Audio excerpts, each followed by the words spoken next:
Welcome to Frank and Upfront. I am your host, Mr. Franklin. A very special welcome to all of you who are joining me here on this podcast. I invite you to like, comment, share, and subscribe. And don't forget to hit that notification bell to be notified of weekly uploads. If you wish to advertise on Frank and Upfront, please email me at frankandupfrontpodcast@gmail.com. If you wish to donate to my channel, you can do so via PayPal at Frank and Upfront. Frank and Upfront is moving to a new channel. It is the channel with the gold microphone you see at the bottom of this page. Effective November 1st, Frank and Upfront will be uploading exclusively to that new channel, which means that the final podcast that will be uploaded to the original channel will be uploaded the previous weekend, the weekend of the 25th of October.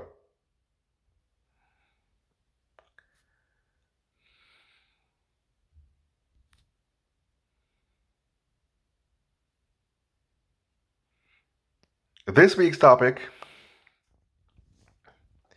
the importance of choosing your relationships. Now, first of all, this podcast is primarily for the gents, primarily for a male audience. Females, though, there is not particularly any pressure so much on females choosing their relationships as there is pressure, social pressure, societal pressure, on the men choosing our relationships. This does not include your family of origin. Even though, as we discussed last week, as far as they're concerned, once you get to a certain age, or even in the very years leading up to that age, even though you didn't choose that family, you can choose to deviate from them if in fact they're not serving you. But this podcast and the whole topic of choosing your relationships, it does not include your family of origin.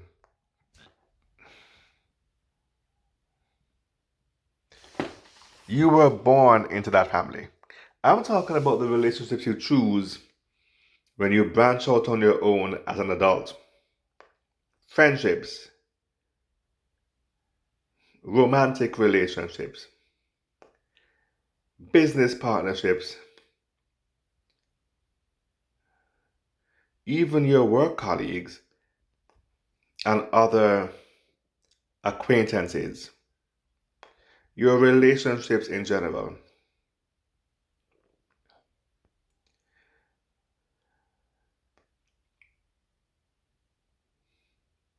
Now they say that men are the hunters and women are the exhibitionists. And because men are hunters, we are charged with the responsibility of choosing our relationships more so than a female. A female would be the one who, she would send choosing signals and get chosen. The men have to go out there and hunt. And if he's not careful, he might not be happy with what he catches if in fact he hunts the wrong person.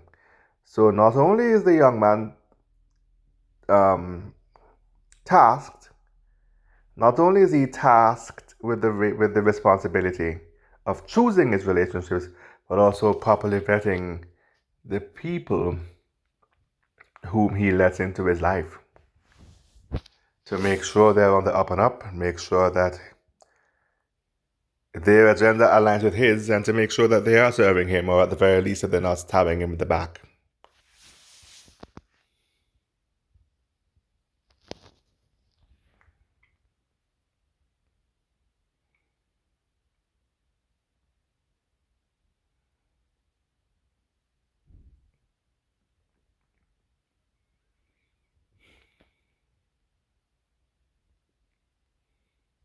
He has to be very careful, very patient. The vetting process is not an overnight process. It could go on for, well, 2 or 3 years.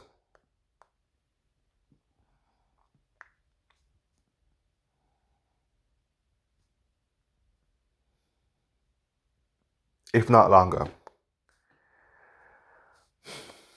It takes at least 10 years to get to know somebody. People talk about the 7-year itch, but that's an old wives' tale. It takes really and truly about 10 years just to barely scratch the surface of getting to know somebody. So it's a very patient and um, arduous process and a very delicate dance to vet potential life partners, dates, and so forth, and other such acquaintances. Now, if you're simply dating casually and you're hooking up, it's different. If all she is to you is a hole, you know, a piece of meat with a hole in the center, a broad, if all she is to you is a broad,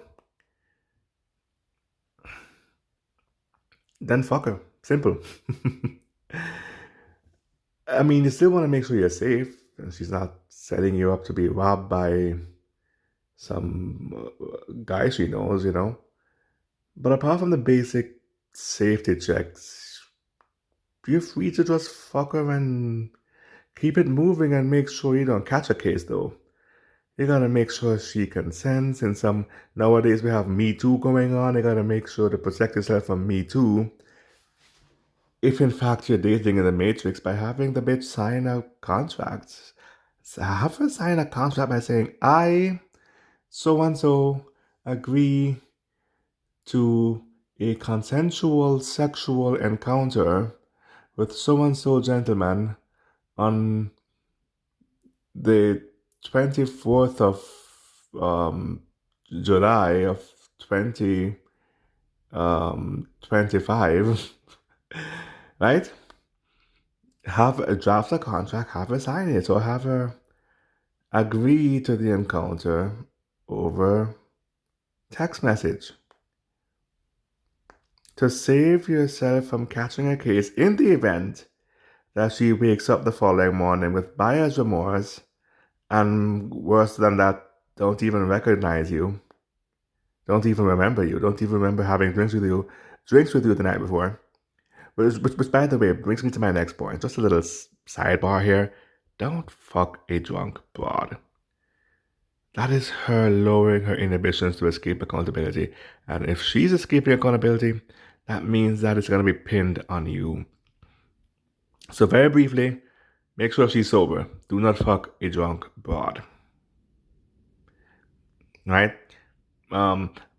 Apart from that, though, if it's a simple little casual little fling or whatever, then what can I say? Men have needs. Do what a man is supposed to do. Men have a biological imperative to sow his seeds in as many punani as humanly possible for as long as he can rise to the occasion until he ages and loses his nature. Right?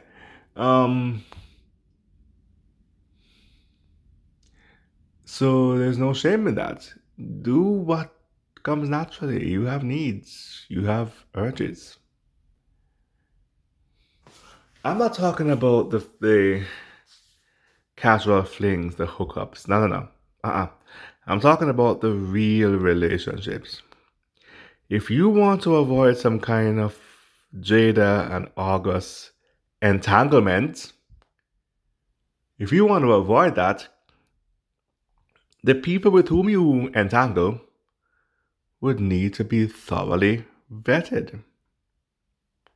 Otherwise, it will not end well if you end up with a narcissist on your hands.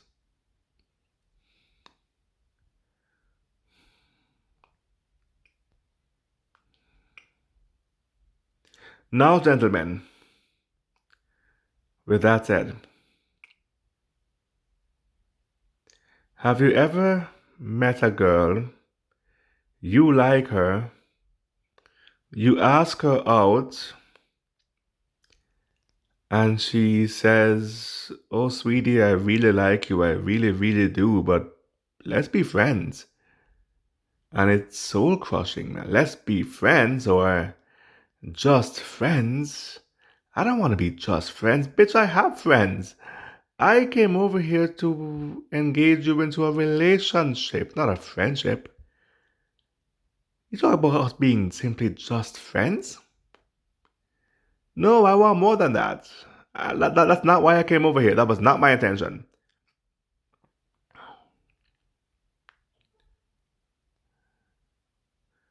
Right? Or scenario two, you know this girl for a while, you guys are like hanging out or whatever. You're just hanging out. You kind of know each other, you're hanging out. And she's on the phone texting her boyfriend, and he's playing games and leading her on. And she is saying, "Where are all the good men at? I wish there were more men like you." And you say, "I'm a guy like me. What about me?"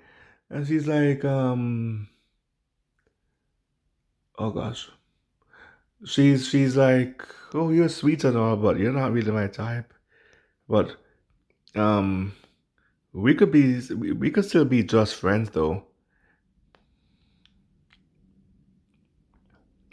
Or scenario three, she might respond by saying, "I don't want to ruin the friendship by making it awkward.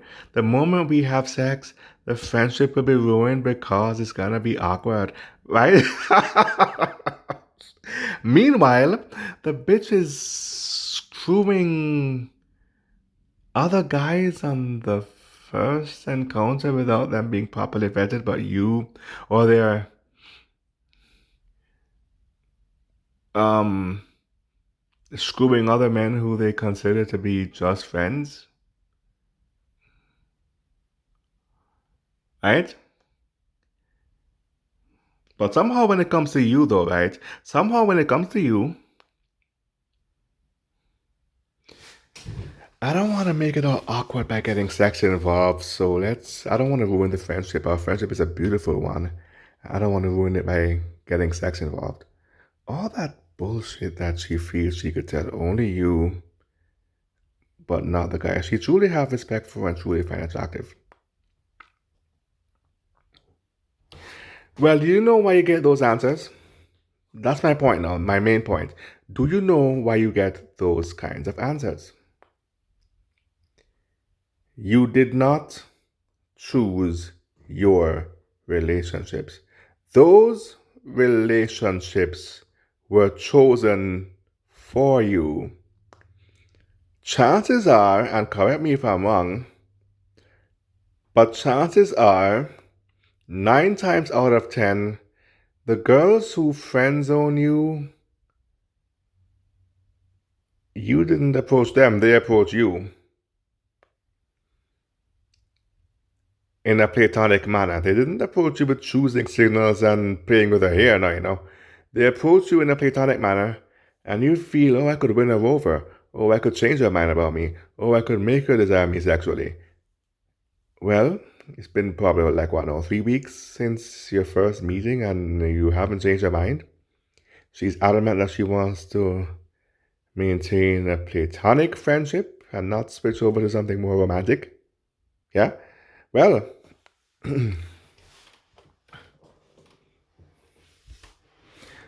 you didn't choose your relationships. You didn't grow enough of a peer. You didn't grow up here and actually demand the kind of relationships you want. You probably kind of had weak boundaries. You were wishy-washy like a plastic bag in the wind, and you were being pulled in all different kind of directions wherever people want to have you stationed to serve their agenda. So your relationships were chosen for you, and because in fact, if you were choosing your relationships, you were choosing those people, you would never find people who are wasting your time and insulting your intelligence with all kinds of jibber jabber they would never tell somebody who they truly respect.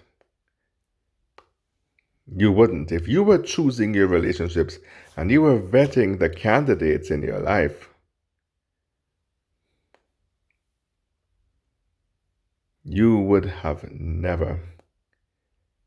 Those people who are telling you these things, wasting your time, insulting your intelligence, they wouldn't make it that far. They would not make it past level 1 of the vetting process. They would not. So if for someone to make it past level 1 and get to the place where they can actually tell you, let's just be friends, we should be just friends, or some other rubbish like that, right? For someone to get to a place in your life where they're taking little subtle jabs at you like, um, oh, you're not nothing special, you're just average, right? And get all real bratty and just whatever. That bratty attitude about them, the whole tone of voice and everything. For someone to make it that far to throw little subtle jabs at you, they were not screened out of the vetting process because chances are they were not even vetted to begin with.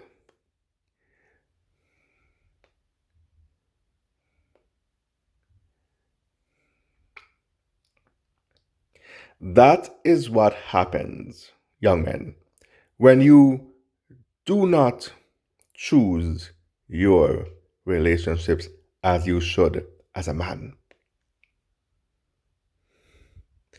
For women, it's different. They get chosen. They're not the hunters, they're the exhibitionists, and they throw little choosing signals and they get chosen. I don't know how to advise them. I guess they could still vet the people in their lives, except that men don't do bullshit like what women do. Men don't waste time and talk about, let's just be friends. No. Men just wanna fuck. Point blank, period. They'll never do that. But there are other ways in which a female could be in danger, though. If she picked the wrong guy, she could be in physical danger or emotional danger. So she still has a responsibility, even though she is not being, she's not choosing and she's being chosen. She still has a responsibility to herself to be safe and to properly vet the people who are choosing her. You know, doing the choosing. You, young man, have a responsibility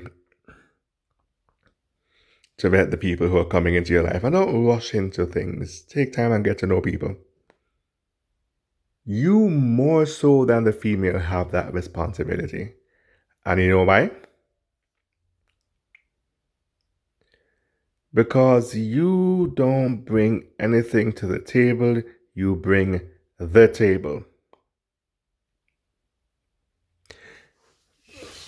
There are people who often talk all kind of rubbish like, so what do you bring to the table?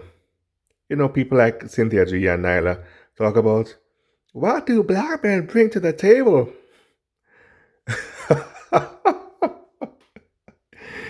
You're supposed to be protecting us and providing for us. What? The black man don't bring nothing to the table, right? All that jibber jabber. Well, my response to that would be we don't have to bring anything to the table, bitch. We bring the table.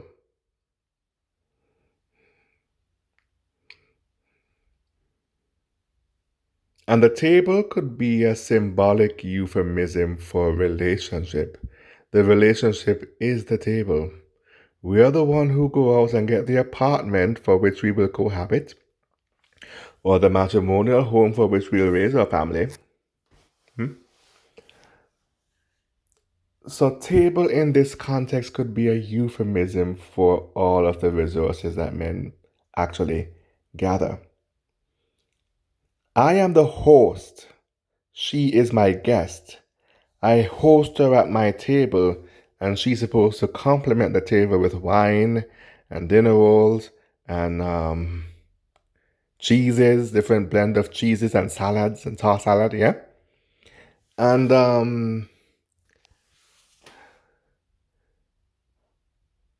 the context in which I'm speaking, wine and cheeses and bread could be a euphemism for mannerism, bedside manners, you know? A good attitude, a ladylike, classy kind of demeanor. Take, for example, Danica Marie on YouTube. She's the best example of such ladylike, submissive demeanor that readily comes to mind. And so is Jessica X.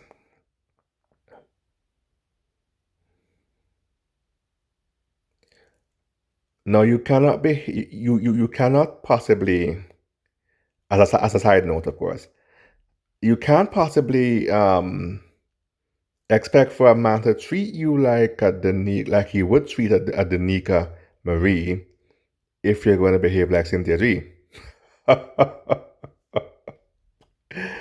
Anyhow, matter of fact, those two females should have never even been mentioned in the same sentence.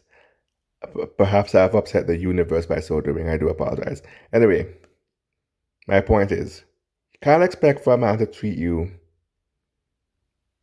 like he would treat a Danica Marie if your whole entire attitude is reminiscent of Cynthia.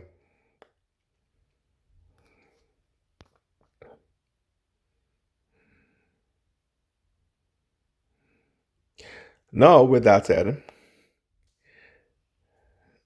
the symbolic wine and cheeses and bread could be a euphemism for bedside manners, submissiveness, cooking, cleaning, laundry run, taking care of the kids, and then when the night is through, oh yeah, making sure you meet me at the door with my pipe and slippers in hand, and rub my feet down, give me a foot massage while I drink my beer and watch the game on TV, right?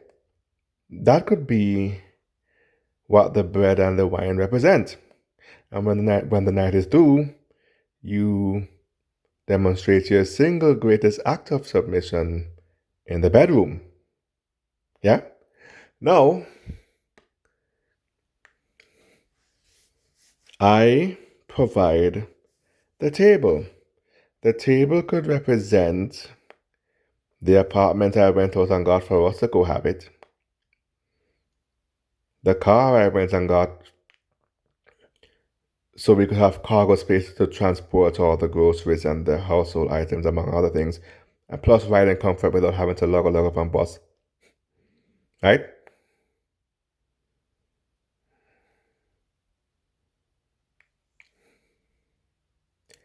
Um, Starting our own business so we can have money to finance our lifestyle choices. An online business for which we'll work from home so we actually can spend more time together and she helped me run my business.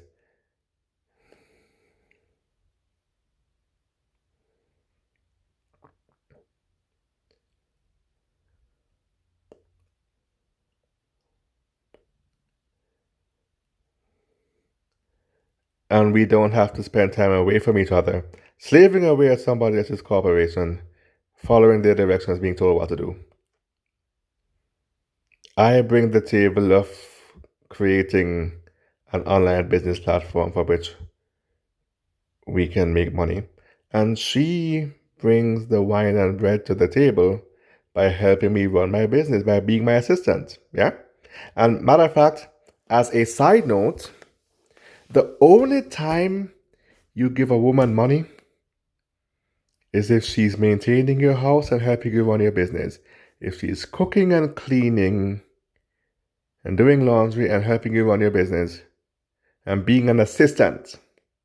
So it's almost like you're paying her to be an assistant. If she's giving up her job to help you run your home and business, and she's literally being your assistant, pay her to be your assistant. She's not being a gold digger by asking you for money under those circumstances. She's only a gold digger if she's trying to come up off you, not with you. If she's an assistant for your home and business, then she's trying to make a come up with you, alongside you, as opposed to trying to come up off of you, you know? So with that said, the only time you give a woman your money without her being a gold digger is if she's working as your assistant, helping to maintain your home and run your business,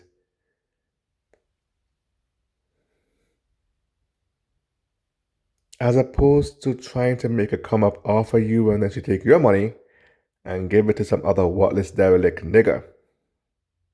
Right? Yes, I said nigger. Because you have black people and you have niggers, and I hate a nigger.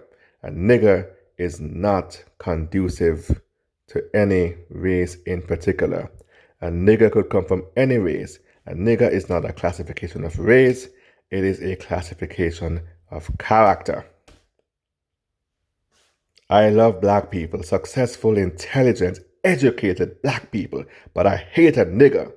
A nigger only serves to embarrass us and make us look like we're not even trying. I hate me a nigger from any race. A white nigger, black nigger, Spanish nigger, any fucking nigger.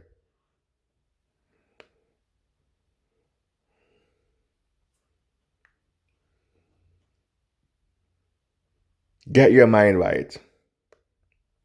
I digress.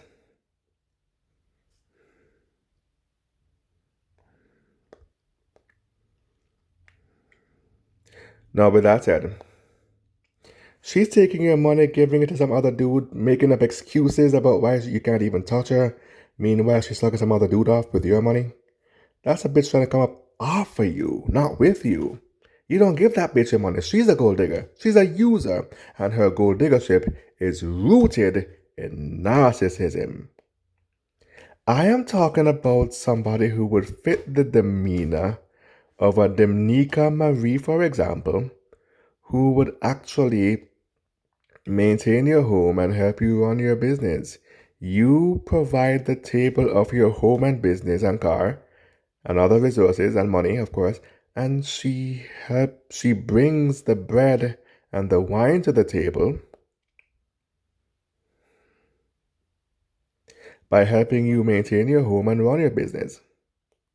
And that would be the only time it's justifiable for you to give her money, because she's not being a gold digger under those circumstances. If she's coming up alongside you as opposed to trying to come up off of you. A gold digger, there's something inherently evil about her. And you will know when she walks away from you, because she'll walk away and you will feel cheated. She took something at your expense. You will feel cheated. You will not feel cheated if you give your wife some money to buy the dress she has been eyeing after a long, difficult week of her helping to run your business and maintain your home. At the end of that very, very long week, difficult week, you take her out to have cocktails or margaritas on a Friday evening, and you take her to the mall to buy the dress she's been eyeing all month long. Yeah? Um, you're not going to feel cheated because she actually delivered services to you. With the gold digger, the reason why you feel cheated is because she did not deliver anything to you. So you paid money for which you did not derive any service.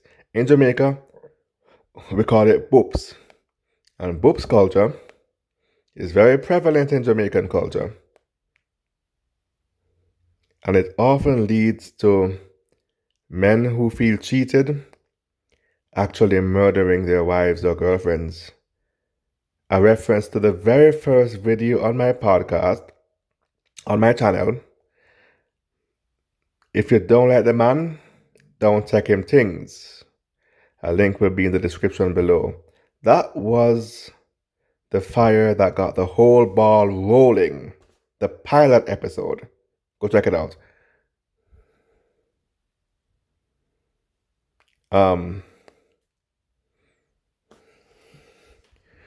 You're giving this woman free money. If she's a gold digger, you're giving her free money, getting nothing back in return. You're being boops, basically. She's boopsing you out.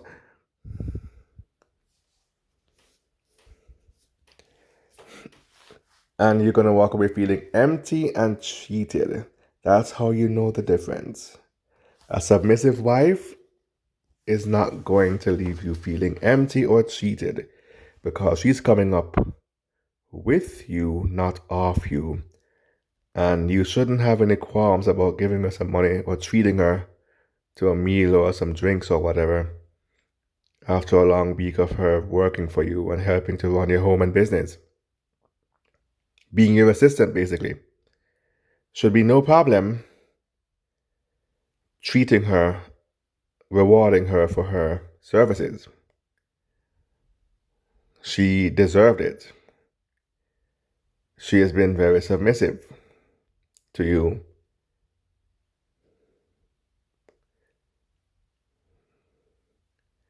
And there are other women who would not be willing to do that, and she's willing to do it. Therefore, there must be something half decent about her, at least. At the very least, there must be something half decent about her. So, she's deserving an allowance as a reward for her services and her submission, coming up with you, not off you. Okay, I think I've digressed long enough for my main topic. Perhaps not. Perhaps it was a very integral part of my main topic. The importance of choosing your relationships is very important. To choose a life partner, someone with whom you actually make a very good husband and wife team with. She don't talk back, she don't kiss her teeth and fling down mop. Hey, dirty boy, who you chat to? You don't got no sleeve in here. I don't work for you. By the way, I need $20. None of that, man. If you want to get to the place where you have a life partner who will help you run your home and business, then it is very integral that you consider the importance of choosing your relationships. If you want someone who's gonna be submissive and come up with you, not off you, then you have to be the one to choose your relationship. Because I could almost guarantee you, anybody who chooses you for their relationship, well, first of all, that person is coming into your life with an agenda. They're going to create agendas around you as a means of control. They're probably most likely a narcissist, and they're coming into your life to control you and cause pain and torture you. You have to assume that at the very least they are coming into your life to cause pain and torture you, and that they have no good intentions for you. You have to assume that. And second of all, you will no longer be the master of your own domain. You will now have a seat at their table, or they're coming into your life to take over your table and make it their own and make you a servant in your own house. Nothing more insulting than your enemy taking over your house and making you a servant in your own house. Ask the Arawaks, the Kalinagos, the Taínos, the Aztecs, how it felt when the likes of a Herman Cortez or a Christopher Columbus set foot in their house, took control of their house, and made them a slave in their own house. It wasn't a nice experience. You don't want to experience that.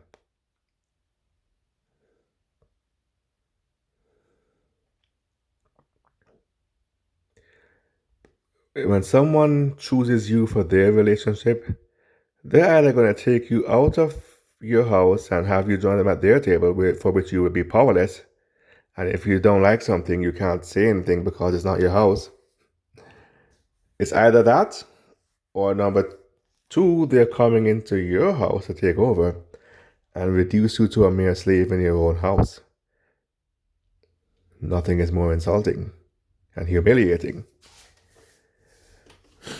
So, to eliminate those people from the potential of ruining your life, you have to choose your relationship. You wouldn't have a problem with those kinds of people who come into your life to create agendas around you if, in fact,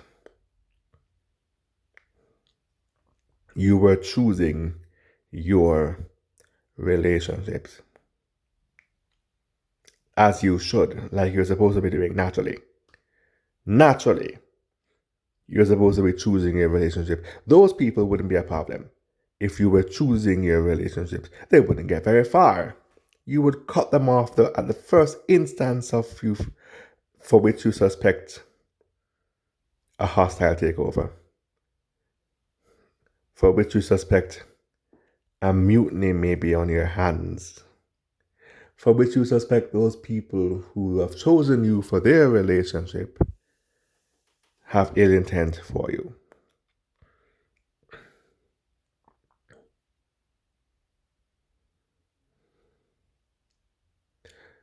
You would cut them off like you're supposed to protect your sanity and peace of mind.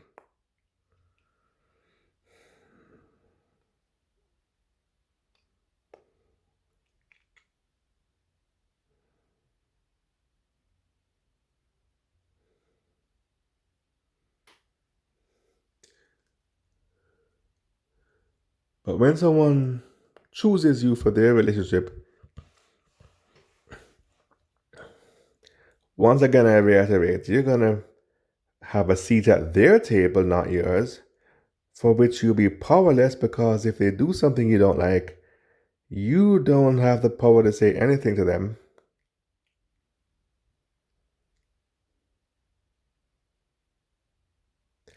Because it's not your table, it's not your house. You are a guest in someone's house. And if they actually take over your house, if they commandeer your house and make you a servant in your own house, their mutiny might be so effective that you can't have a voice in your own house. You can't fight back, you can't get rid of them, you can't kick them out.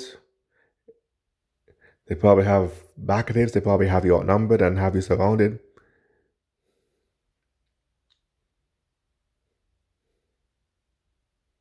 It might be too late to do anything about the current situation, what's going on in your house, when you wouldn't even have that problem on your hands in the first place if in fact you were the one to choose your relationships. As a man, you are tasked with the responsibility of going out and gathering resources. You bring the table, and she brings the wine and the bread and the cheese.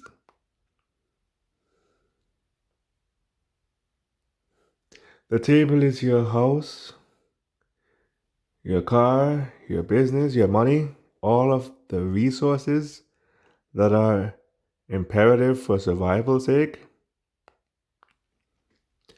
She brings the treats, the table. I'm sorry, the treats, the bread, the wine, and so forth. And not only does she bring the treats, she set the table as well. She set the knife and fork and the drinking glass and all that. That would be her submissiveness, her mannerisms, her not talking back, her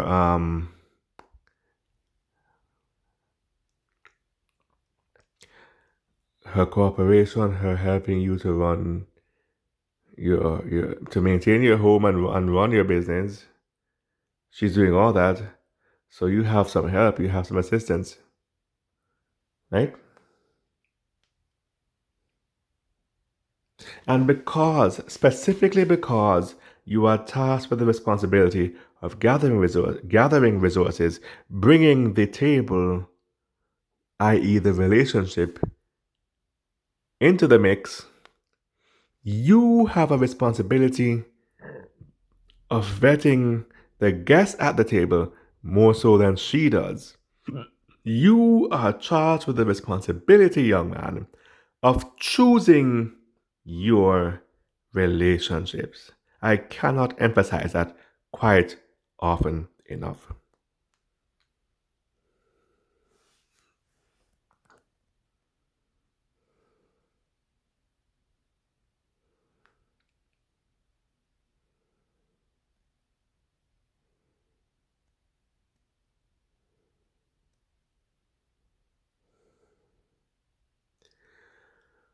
If you want to choose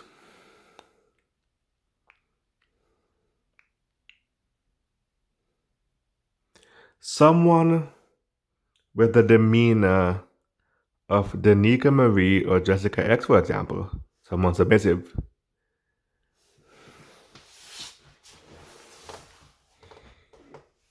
someone subservient, someone who believes in you, who wouldn't question you,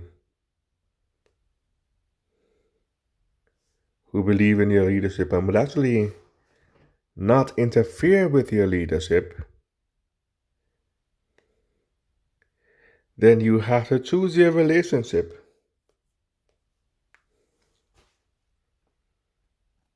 If you don't, your relationship will be chosen for you. You will be powerless in someone else's world, at someone else's table, in someone else's relationship. You will be living your life in accordance with their agenda. You wouldn't have a voice. It might not be very easy for you to escape because they might sabotage your finances to keep you trapped. They know you want to escape, especially if you're dealing with a narcissist. They know you want to escape, they know you're not happy, they don't care, they want to keep you trapped, and they might sabotage your finances to do exactly that. And then they could disrespect you and pass their plays and say and take little subtle jabs at you and say dumb petty shit like, oh, we should just be friends, right? First they get you hooked because it's easier to control you when you're in love with them and they're not in love with you. They don't feel the same way about you. And before you know it, you're the only one in the relationship. And they stop by the relationship every now and again just to siphon off it, just so they could siphon off your energy and keep it moving. Right? They stop by the relationship to control you, manage the transfer of energy, siphon off the relationship, and keep it moving. But you're not being sustained. Whether you're giving her physical money or you're giving her your energy, the gold digger is nonetheless leaving you feeling cheated and empty because those are your takers. She's taking, taking, taking, and you're giving, giving, giving. There is an imbalance in the dynamic of reciprocity in the relationship. Matter of fact, reciprocity doesn't even exist in that relationship. And if reciprocity is a big deal to you, as it is for me, you wouldn't want those kinds of manipulative females to be around you. I don't care how pretty she is, how long her hair is, how big her booty is. I don't want her around me because she comes with an ulterior motive and she comes to kill, steal, and destroy.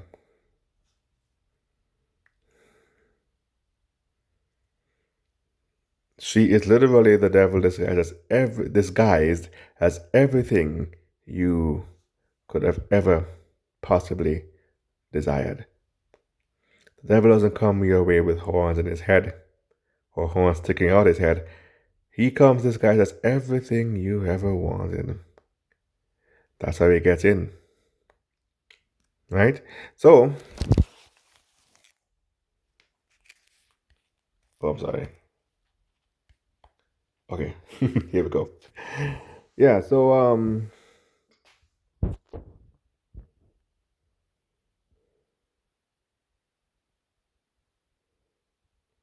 whether you're giving up money or time or energy or whatever it is, there's an imbalance in the transfer between two parties, between two entities, and that imbalance will leave you feeling depleted, cheated, and that's how you know you're dealing with a gold digger on some level or another. If not a monetary gold digger, then certainly a spiritual gold digger, aka a narcissist.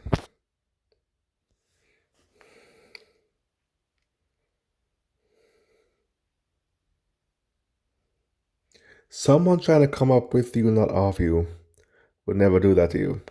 So first of all, understand the mentality and the motivation behind a gold digger. A gold digger doesn't want to see you win. She doesn't regard you as important enough for you to come up together and see you and for her to see you win. There's something deeply envious and bad-minded about her. She wants to be the only one who gets to the top and look down her nose at you still struggling on your way up. She does not regard you as her equal. That is the point. The gold digger does not regard you as enough of her equal, and in fact, you're not her equal. The question is, what side of the threshold are you on? Are you above her or below her? Because I think that you are above her, but if you allow her to trick you into giving your power away, you will end up being beneath her. You wasn't even equal to her in the first place. But I digress. The gold digger doesn't believe that you're equal enough or valuable enough for her to come up with you. She doesn't want to see you. She doesn't want to reach the top and look out of her penthouse window and see you being her neighbor right next to her. No. She wants to look down her nose at you and look at you like you're the janitor, like she's the boss of you and you're just a janitor. That's what she really wants. That is what is so inherently evil about the gold digger. She wants to be better than you. And quite often, because men are slaves to their dicks and they think with the wrong head, they often fall into the trap of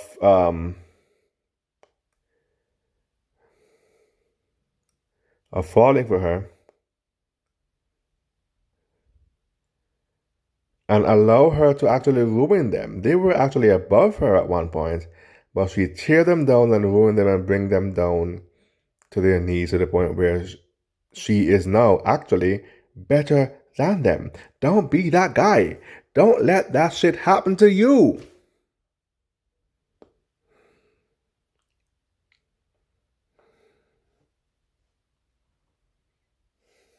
Don't think with the wrong head.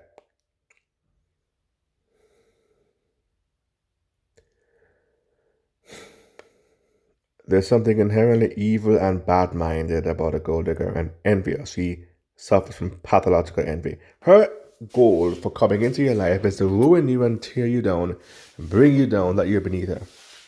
She want to come up off you, not with you. That's the whole point of coming up off you, that you don't climb alongside her. That's the whole point of that. You could have come up together, but why is she against that though? Because she wants to ruin you and be the only one at the top and turn you into her little slave or her little lackey. She's the peasant, you're the peasant.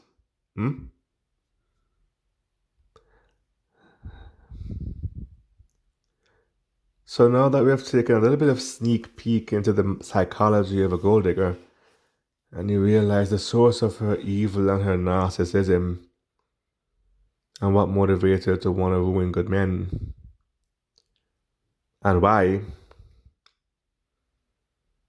she would rather come up off you, not with you, the way a good woman would. Because the good woman recognizes that you're hosting her at your table as a courtesy, and you didn't have to do that, and she respects that, and she's willing to humble herself. The gold digger is not humble. She don't care if it's your table or not. She's there to commandeer your life and take over. But you can avoid the gold digger, however, by actually choosing your relationships and screening her out during the vetting process.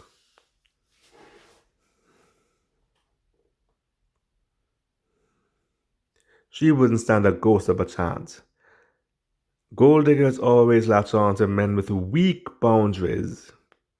Men who are struggling with their self-esteem, who are taught to pedestalize women, and that they don't matter as much as the women. All hail the mighty vagina. Maybe they were not taught properly, or they were deliberately mistaught by a narcissistic feminist mother, aunt, or grandmother, or big sister. But it's time for you to unlearn all the toxicity and to relearn all the positivity. The events of your early life is no excuse for you to continue on the same path. If you want your life to change,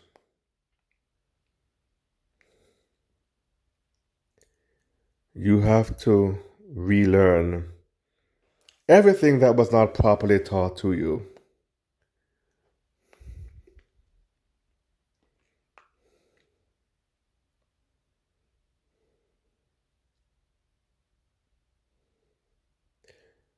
Otherwise, predatory, feminist, narcissistic gold diggers will always target you because they can sense weak boundaries. They can smell it like a shark could smell blood in the water. They are piranhas. They could smell weak boundaries men. Low self-esteem having men. They could smell it. They could sniff you out. They know where to find you. They're coming to get you. Choose your relationships so that they won't choose you. Choose your relationships, or your relationships will choose you. You'll be taken out of your natural habitat or your element and be put to serve somebody else's agenda in their house, at their table, in their relationship. And you don't want that. Choose your relationship, or your relationship will choose you. Choosing your relationship is a very pivotal step in weeding out toxic people who are bringing agendas to your life, hidden agendas that are hidden behind upside down frowns, aka fake smiles.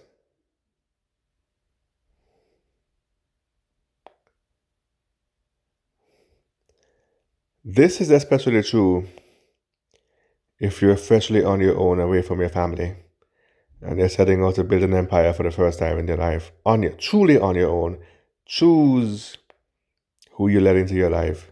You fought long and hard to get rid of toxic people, and now that motherfuckers are gone forever, you have to be careful to not have a repeat of past relationships.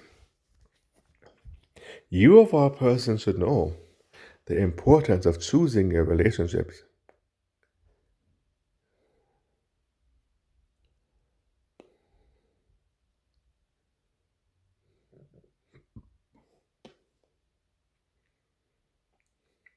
You should know all too well and value all too well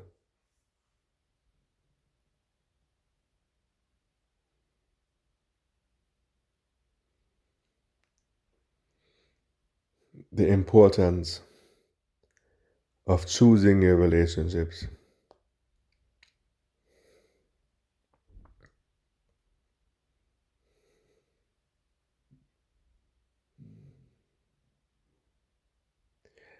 In order to do so, you're gonna have to be the one to do the work.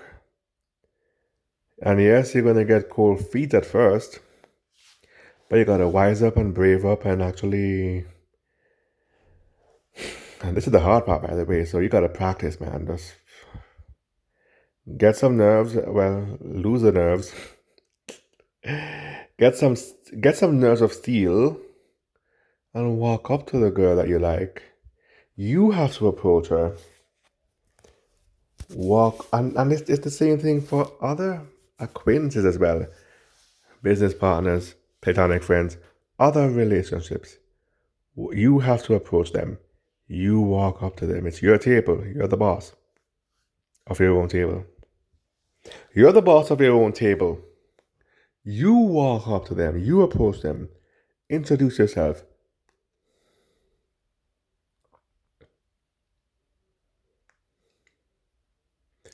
Let's talk about the female in particular.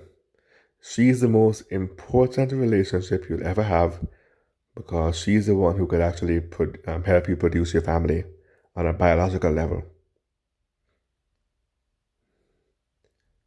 This is how you will immortalize yourself here on earth and live throughout your future lineage forever. She's the key to your fertility. For that reason, your female life partner is the most important relationship you will ever choose in your life. More important than business partners and work colleagues and friends. So we talk about her. Walk up to her. Introduce yourself. Be yourself. Put your best foot forward. Be the best version of yourself. And get to know her. If she brushes you aside, then that's her loss. You're the prize, man. You're the prize. So it's her loss if she brushes you aside. So don't be discouraged by her doing that. She was a bitch anyway. Okay? You see another girl, try her next. Walk up to her next. And you gotta keep walking up to girls and introducing yourself and getting numbers. If you approach 25 girls, at least 10 of them will be a yes. At least 10. And if and even if 5 of them is a yes, even if 5 out of 25 is a yes, that is an accomplishment. Be grateful and be humble. 5 out of 25 yeses is an accomplishment.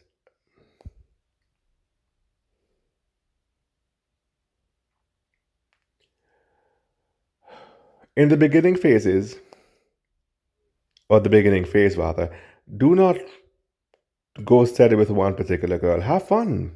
Date multiple girls. Maintain your freedom by not getting involved into relationships. Maintain your freedom to date multiple women at once by not going steady with any one woman in particular.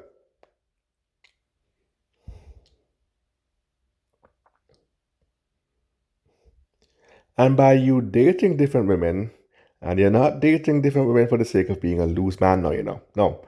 You're vetting several different women at the same time. You are simultaneously vetting several different dating prospects at the same exact time. Yeah, and that's actually time effective. It is time effective because you don't have time. I mean, it takes 10 years to get to know somebody. You don't have time. If you're going to start vetting women at 30, 10 years from now, you're 40, you don't have time. So it's time effective to actually date different women and vet them simultaneously. So if a couple of them fall off, or you discover that they're narcissists or that they're toxic in other ways, let's say that you're vetting 10 women and you discover that 8 are bad for you, 8 are mismatches. You still have 2 left, and that's an accomplishment. 2 is an accomplishment. Work with the 2 and then meet even more women. Speak to as many people as possible. Just throw yourself out there when choosing your relationships. Yeah, just throw yourself out there and meet, not get involved with no. Meet, simply meeting. Meeting and getting involved are two different things. You're not getting involved, you're simply meeting people. Meet as many people as you possibly can. Shake hands, exchange names and pleasantries and all that. Yeah? And if you see them again, you will. If not, then, keep it moving. Meet more people. And meet people in general, guys and girls.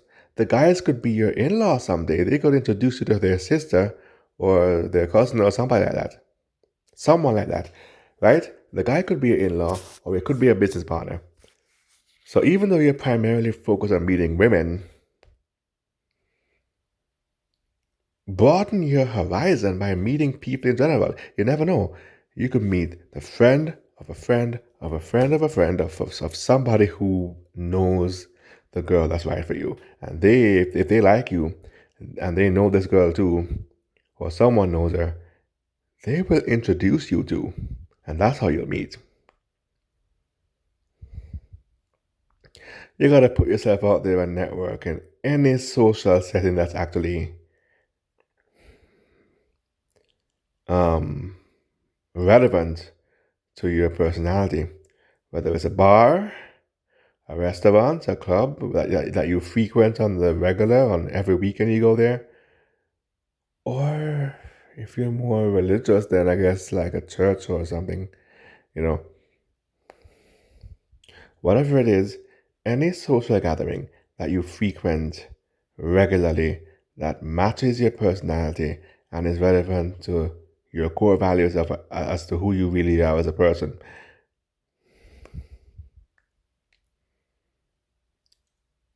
Go there and shake hands and say hello to everybody you meet there. And I mean everybody. Until they upset you or prove you wrong, shake hands and be nice to everybody. And never forget the real reason why you're doing so. You're not being some sucker, some fool who's just nice to everybody. No. You're vetting people. You're vetting people in general and you're networking so you could be a part of the puzzle that will lead you to meeting the girl that's right for you.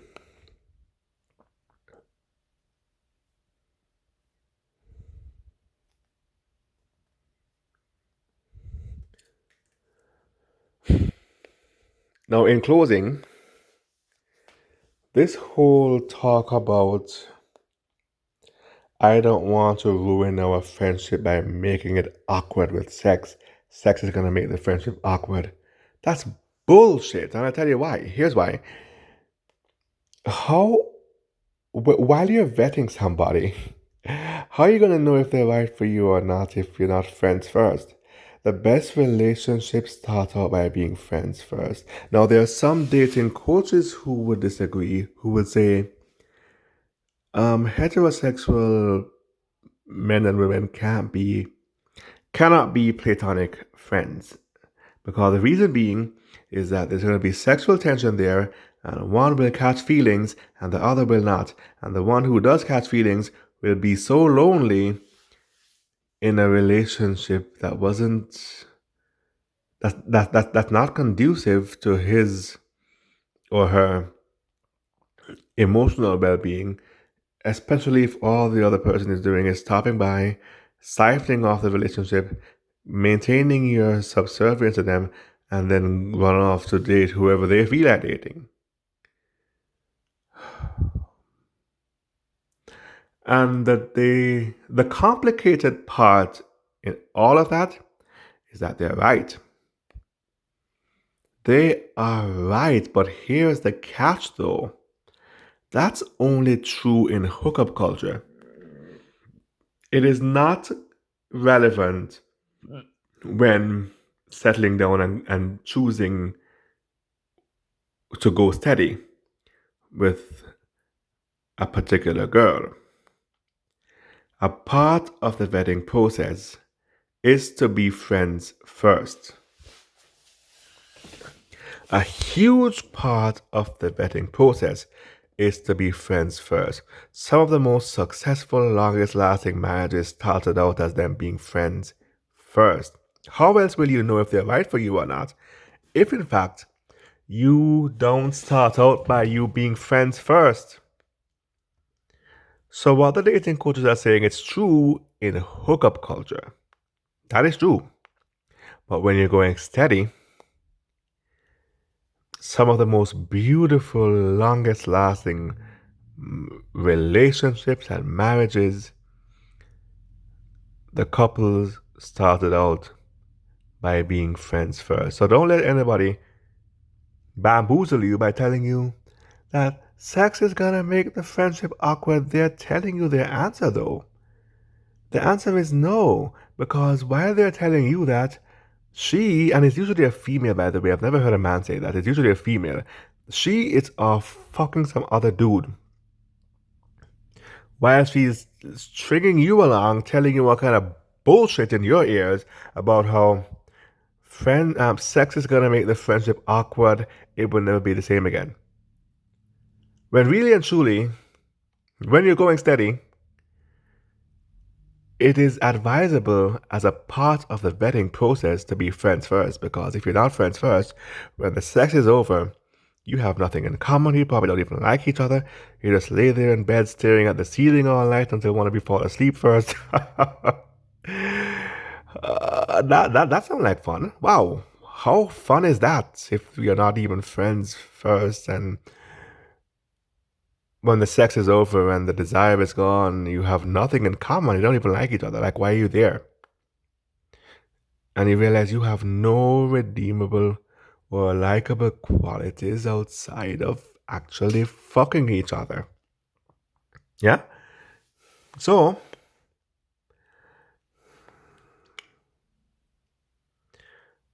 but yet though, at the same time, if in fact you were friends first, the after sex wouldn't feel so empty and awkward, because you would still be friends after sex and you have a lot of things in common, and you'd be talking and laughing and joking and cuddling, right? Until you fall asleep together in each other's arms. As it was meant to be. Anybody who's telling you that anybody who's telling you that sex is gonna make the friendship awkward, they're telling you their answer. Thank them for not wasting your time and keep it moving. They don't want to be bothered, but for whatever reason, people have a problem with being honest. Especially insofar as sexually rejecting someone is concerned. They have a problem with being honest. They can't be straight up. They can't just say straight up, I just don't like you, point blank, period. They gotta give you all kind of excuses, and then they end up embarrassing themselves, looking like a liar because it's not even true. Because I'm telling you here and now, the best marriages were born out of the couples being friends first.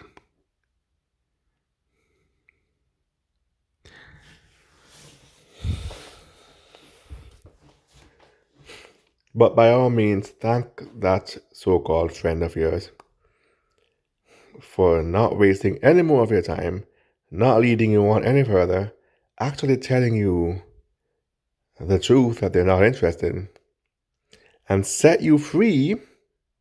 They're actually doing you a favor by setting you free to go live out the rest of your life on your terms. Learn from the mistakes of allowing this person to dictate the pace of your friendship and actually choose your relationships.